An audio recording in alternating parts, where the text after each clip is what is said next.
Hi, this is Corey from Cummins Marine, and today we're going to be on our electrical bench. We're going to do a simple test that's going to test an analog sending unit against a gauge. In this case, we have a 0 to 400 or 500 psi sending unit, 2-pole, very simple. It's SMX one. This is an SMX one, which actually is polarity sensitive. There's a ground and there's a signal terminal.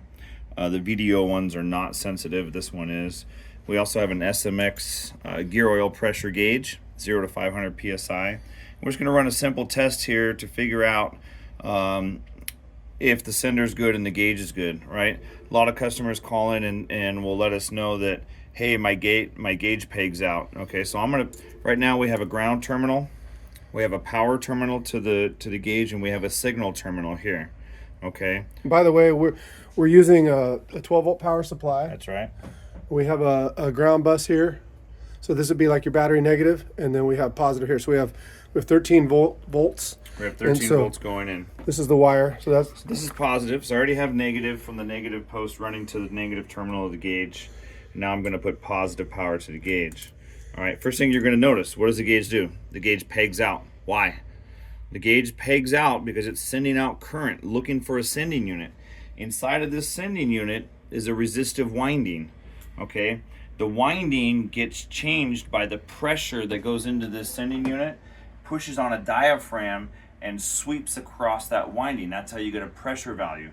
All right, but the gauge, if it doesn't have a return back from the signal post, right, then that circuit is not closed and all the current is coming back to the gauge. Just built bottling up in there. Bottling up. That's all the current coming back, right? It's not going through the winding. Right. Okay. So you're missing.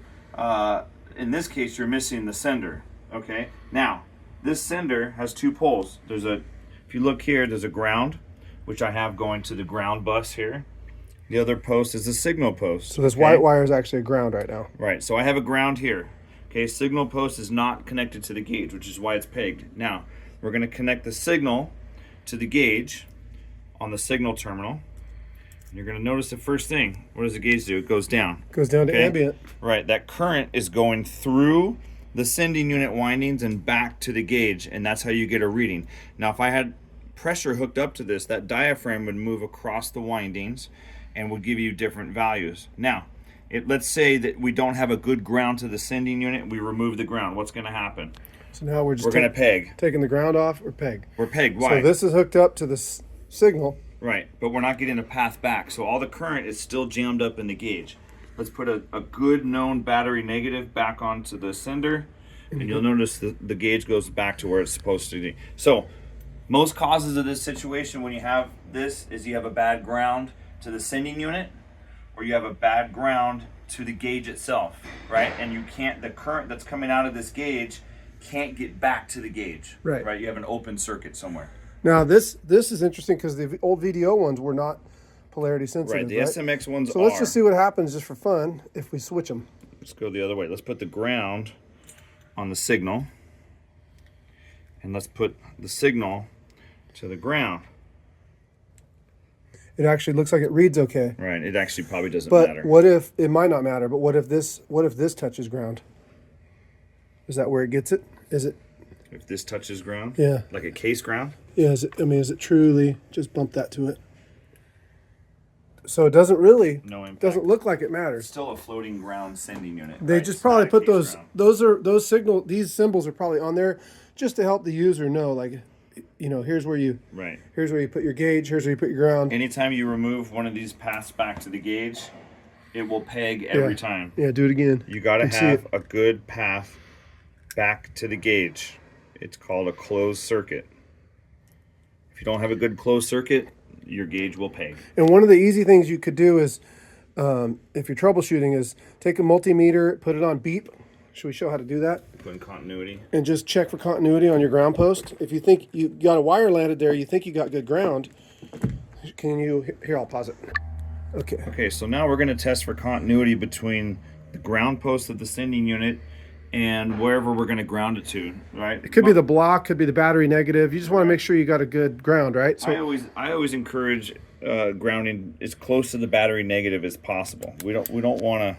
Okay, well, now we're on continuity. Oh, Hear the beep. So you're checking. You just get your meter to beep when you touch them together. Okay. Now we're gonna put one here, and then we're gonna go to our ground source.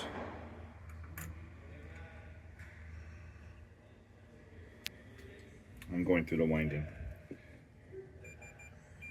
Okay, now that lead has a good path back to ground. So if you have a wire hanging there, you should do something like this, and it goes into a loom, goes into a harness, right? And you think, oh, that's a ground because it's black or whatever. You might want to do this. Take the wire off. Don't test it while it's on the sender. Yeah, take the wire off, and then do a continuity test. Continuity test, battery negative, and make sure. Back to your source. Listen for the beep. Make sure you have a good ground. Otherwise, you don't know where that wire goes. That wire could be cut somewhere. Right. It could go just a few feet into the loom. It could. Who knows where it goes? You're scratching your head and cussing and wasting your time. Is there anything else we could double check? You could also double check.